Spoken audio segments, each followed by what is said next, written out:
Hey, it's Kelsey here, and if you're watching this, I hope you're well. I'm shooting this video today because I've been getting asked a lot how I edit my photos.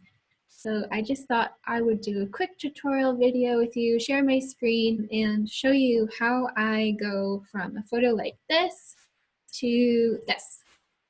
And I do this using Lightroom, so I'm just gonna literally show you step by step what I do. This is just kind of my style and what I like to do. Everybody's different. So let's get into it.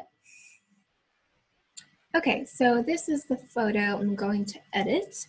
Another thing to note is that I shoot in RAW, and that's because RAW images record all of the data from the camera's sensor. So what that just means basically is this image, because it was shot in raw image format, it just has a lot more information.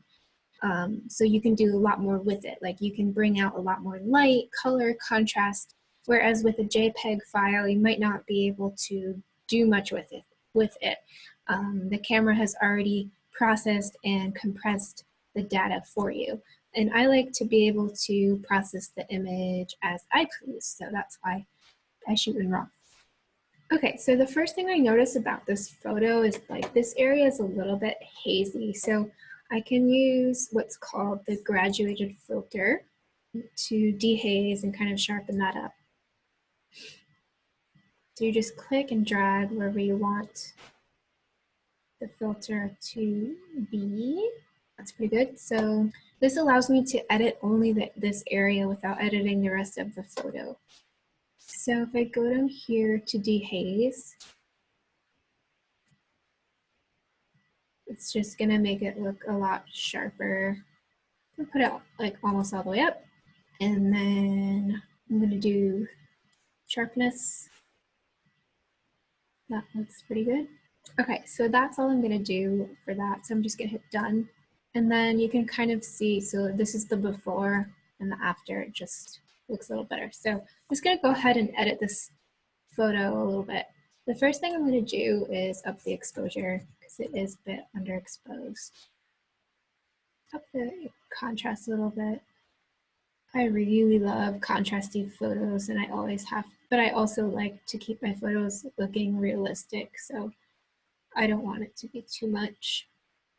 And this photo doesn't really need that much, so that's probably good. Highlights I'm not gonna touch. For this photo, shadows I'm gonna bring up probably almost all the way. Whites I'm gonna increase a little bit, and I personally don't care about this triangle. A lot of people are really obsessed about it and don't like to increase the whites or the blacks when this little triangle shows up, but I don't really care. I think that's good. Ooh, this just made the photo look really cool.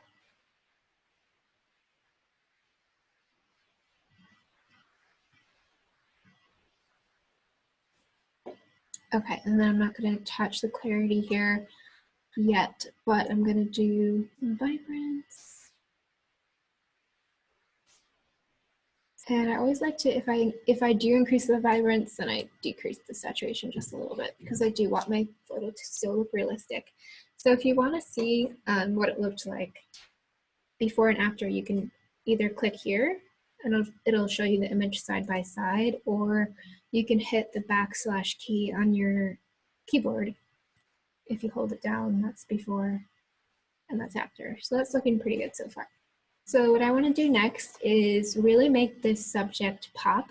So I'm going to use what's called the radial filter here.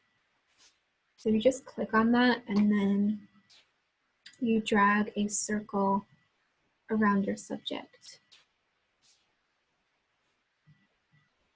You can kind of drag it wherever you want.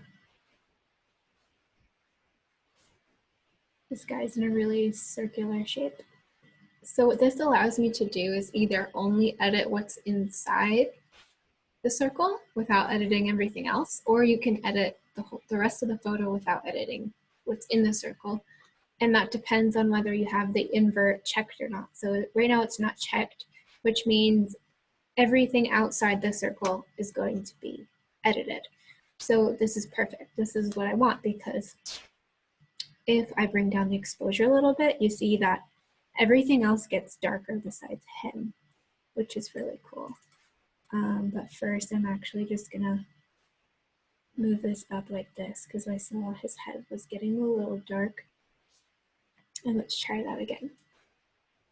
Yeah, that's better. So obviously this is too much, but just to show you what it does, even just that is cool. And then I want to bring down the shadows also a little bit for the rest of the photo. Okay, and then I like to use the clarity tool here because it'll keep him sharp and in focus, but kind of make the rest of the photo like dreamy, out of focus. See, that's like way too much obviously, but just to show you again what it does.